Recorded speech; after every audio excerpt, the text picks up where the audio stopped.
Hello guys and welcome to How to Socials. In this video I'm going to show you how to delete your TikTok video. So let's start.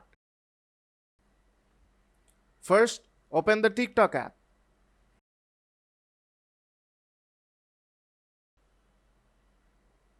Now go to your profile from bottom right corner and select the post you want to delete.